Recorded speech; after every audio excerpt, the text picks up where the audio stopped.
student of mine, well, my mentee, one of the young people around here, heard what's been happening in the past 1 week or so, and the name that is right in the center of the whole event. So she wrote to me and asked, can I know more about Professor Jeyifo? I read some of his things, and we have also talked about him around the English department. Now, she's 18 years of age, an undergraduate. And I sent her this short piece. Please, can you give me audience? I tell you, I won't bore you. Thank you. And I sent this little thing that I did almost impetuously. I don't know. After watching the events of January 5th in Lagos, it was a wonderful event indeed, not only because of the way it fitted, but because of the man in the center of it all. The shy, mischievous, extremely insightful, and mercurial Biodun Jeyifo. So when it was over, I was wondering, what can I say about what I have just seen? So I put these few lines together, and that was what I sent to my mentee. BJ at 80. What a marvelous celebration we had today. Lively, literate, and superbly curated. I was on Zoom from 8:45 a.m. to 2:39 p.m. Quite a long time for an old man. But I never felt old, and never did I witness a dull moment. Let us thank Biodun Jeyifo for making goodness so attractive. For making goodness so attractive. I heard my teacher, not my old teacher, but my teacher, Professor Biodun, mention the word good in collocation. Yeah, that's linguistics. In collocation with Biodun Jeyifo a while ago. The idea of goodness, that was what came to my mind. And goodness is in uppercase letters here. Why we are celebrating him? Because he has made goodness so attractive to the rest of us. Thank you all, that is, all those people who put the event together, for proving once again that Nigeria's current sleep is not death.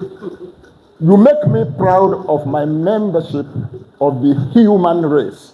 Again, human is in uppercase. I sent this to my mentee and followed up with a brief introduction of this man. Things I know about him that she and her generation are not likely to know. Yes, I sent the thing to the right contact. Professor Biodun Jeyifo is a first-class alumnus of our UI English department and has many years of teaching at UI and Obafemi Awolowo University before leaving for the US. He was the pioneer president of ASU and remains one of the most progressive academics in Africa. The January 5th event was basically organized by the former students and mentors in association with many progressive Nigerians. My short piece forwarded to you is to highlight the positive values of a great scholar, conscientious teacher, and good human being. A welcome, positive icon in an era of negative values. And to show that there are still many, many good people in our troubled country. Hope you are fine. Keep reading and writing. That's to an 18-year-old.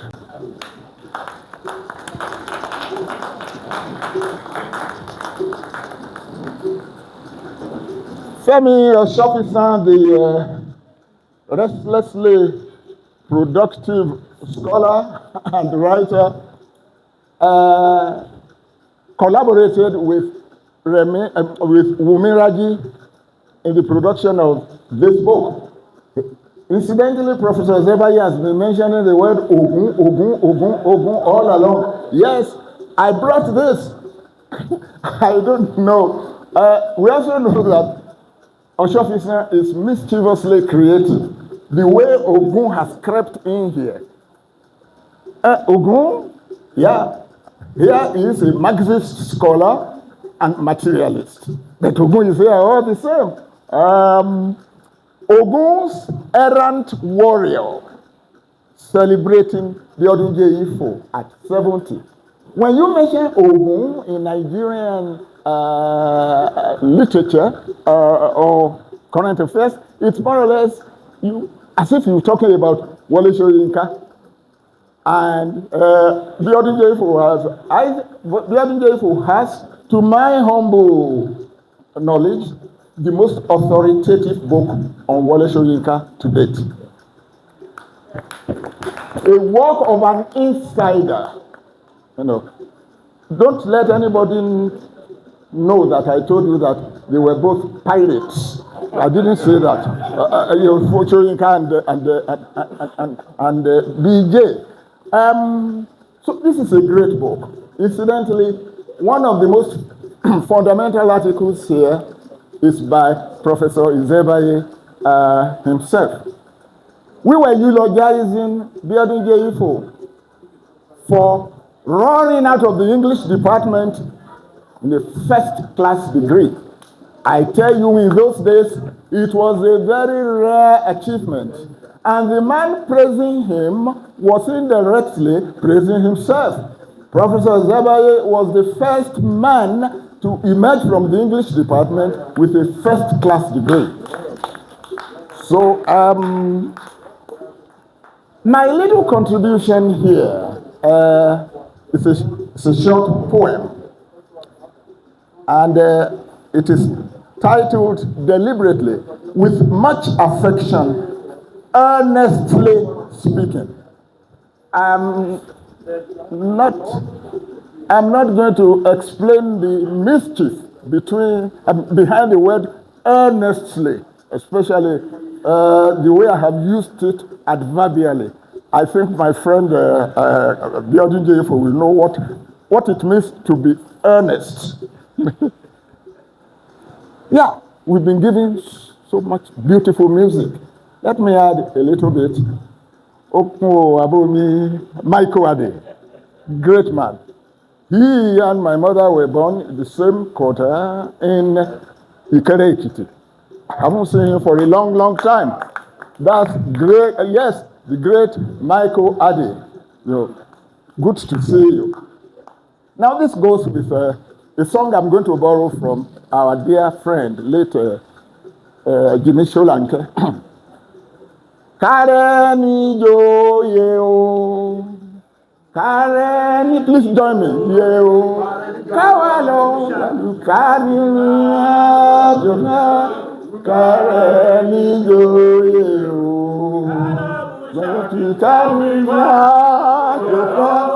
Kareni yo yeo, Awe, Kareni yo yeo, aha, Kareni yo yeo. I want to come and Kareni yo,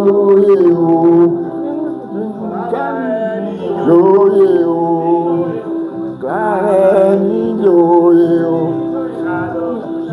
Kavuma Soka Kare Nijoye. With much affection, earnestly speaking, for Biodun Jeyifo, tall like a tower, yet in timeless communion with ants who live at the grass's root. Daring like a dream, yet achingly real, like the penetrating touch of the dew at dawn. Sober like a stoic, yet the palm tree pleasures its laughter with its happiest juice. Leader by unanimous acclaim, yet a follower whose humility needs neither prop nor craving mask. A mind capacious as the ocean and countless times as deep, intense as the midday sun.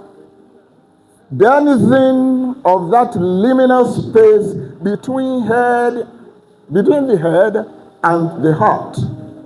You enrich the learned enterprise with a flair so rare in its seminal force. Wit is your wand, compassion your compass. You bring to friendship an energy so compelling, to trust a covenant so true, so enduring, to humanity light, which succeeds the night. Kawe lo balu, kawe ni jo bacha, kare ni jo yeo. Kare ni jo yeo, kare ni jo yeo. Kawe lo balu, kawe ni jo bacha, kare ni